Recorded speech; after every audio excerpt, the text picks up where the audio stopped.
अस्सलाम वालेकुम। उम्मीद है आप सब खैरियत से होंगे। मैं हूं डॉक्टर आकिब जुबैर। आज जिस टॉपिक के बारे में हम बात करेंगे वही है कि एंटीबायोटिक की रेजिस्टेंस क्या होती है। हमारे यहाँ ये होता है कि अक्सर कि एक फॉर एग्जांपल हम किसी डॉक्टर से मेडिसिन लेके आते हैं, तो वो एक बच्चे को हम दे देते हैं या खुद यूज़ करते हैं, ठीक है। उसके बाद अगर हमारे घर में कोई भी बीमार होता है, उसकी अलामात हों, वो दूसरे के साथ मिल रही हैं, तो हम वही मेडिसिन उठा के उसको भी दे देते हैं। हर मेडिसन का ये होता है कि उसकी डोजेज़ होती है स्पेशल। कि एक दिन में हमने इतनी मेडिसिन यूज़ करनी है, उससे अगले दिन हमने इतनी मेडिसिन यूज़ करनी है, और जो टाइम पीरियड है उस टाइम पीरियड में हमने फ़लाँ डोज़ यूज़ करना। तो इसमें हम ना कोई डोज़ का ख़्याल रखते हैं, ना कुछ करते हैं, तो वो ऐसे ही मेडिसिन का यूज़ करना स्टार्ट कर दें। एक को नहीं हुआ तो दूसरे को स्टार्ट कर दी। दूसरे को अगर उससे नहीं आराम आया तो वो फिर हम किसी और डॉक्टर के पास चले जाते हैं, वहाँ से फिर मेडिसिन लेके आ जाते हैं, वो यूज़ करना शुरू कर देते हैं।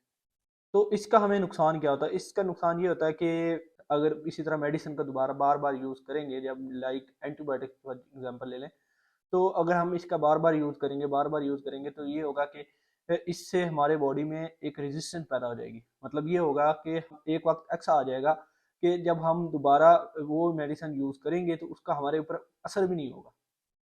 ऐसे केसेस पाकिस्तान में काफ़ी आते हैं। अक्सर लोगों की डेथ हो जाती है इस वजह से, क्योंकि उन्होंने हैवी एंटीबायोटिक्स का यूज़ किया होता है।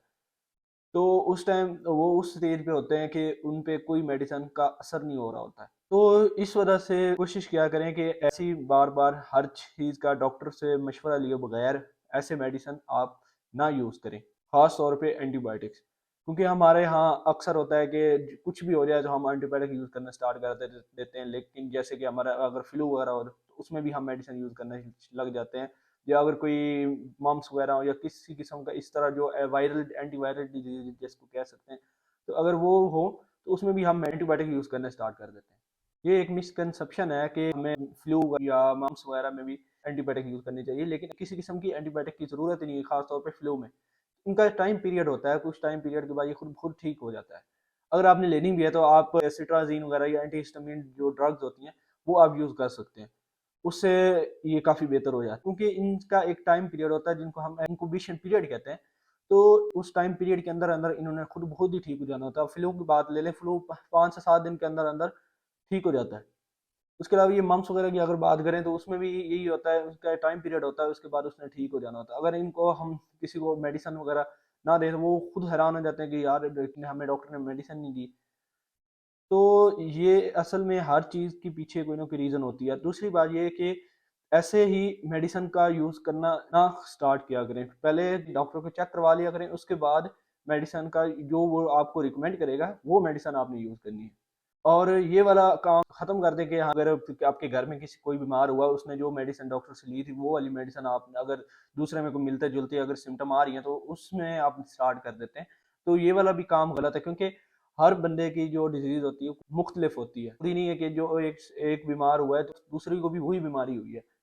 हत्ता कि उसको कुछ और भी बीमारी हो सकती है। ये ज़रूरी नहीं होता है कि उसको भी सेम बीमारी हुई है। तो इसलिए जो भी बीमार हो तो वो उस डॉक्टर से रजू करे। उसके अलावा हम एक काम करते हैं कि डॉक्टर ने आपको मेडिसिन दी है, तो आपको दी है 5 दिन का कोर्स दिया है या 10 दिन का कोर्स दिया है। तो हम ये करते हैं कि जैसे ही हमें 3-4 दिन बाद या जैसे ही हमें हमारी तबीयत ठीक होती है, हम वो मेडिसिन यूज़ करना छोड़ देते हैं। तो ये भी एक गलत तरीकाकार है। क्योंकि इसमें ये होता है कि अगर हम वो यूज़ करते हैं, वो जो बैक्टीरिया होता है वो थोड़ा-सा मतलब डोमिनेंट कंडीशन में जाता है, लाइक उसका मतलब कि वो बेहोश हो जाता है। तो हम उस टाइम मेडिसिन छोड़ देते हैं, तो वो कंप्लीट मरा नहीं होता है। तो वो कुछ दिनों के बाद फिर वो एक्टिव हो जाता है, तो वो उस मेडिसिन पे रेज़िस्ट करना शुरू कर देता है। तो इस वजह से भी ऐसा करना भी बहुत गलत है। जैसे ही डॉक्टर आपको जितने टाइम पीरियड के लिए मेडिसिन दे, उतना ही टाइम आपने यूज़ करनी है। ये नहीं है कि भई अगर 1-2 दिन के अंदर-अंदर आप ठीक हो जाएँ, तो आप बिल्कुल मेडिसिन छोड़ दें। जब तक वो कोर्स आपको बताया गया है, उस कोर्स पे अमल किया करें, ताकि वो जो बैक्टीरिया वगैरह हों, वो आपके प्रॉपर उनकी डेथ हो सके। उसके अलावा जब भी आप मेडिसिन यूज़ करें, तो वो एक प्रॉपर डॉक्टर से या कोई स्पेशलिस्ट जो होता है, उससे आपने प्रिस्क्राइब करवा के फिर लिखवानी, मतलब उससे आपने लिखवानी है, लिखवा के फिर जैसे वो आपको गाइड करेगा वैसे आपने मेडिसिन यूज़ करनी है। ये नहीं है कि आपने खुद अपनी मर्ज़ी से स्टार्ट कर देनी है। क्योंकि हर मेडिसिन का एक साइड इफेक्ट होता है। साइड इफेक्ट का मतलब ये होता है कि हर मेडिसिन का एक बुरा इफेक्ट भी होता है हमारी बॉडी पे।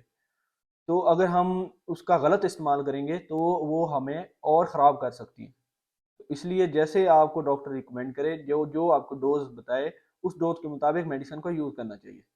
उम्मीद है आपको इसके बारे में क्लियर हो चुका होगा। मिलते हैं नेक्स्ट वीडियो में एक नए टॉपिक के साथ। खुदा हाफिज़।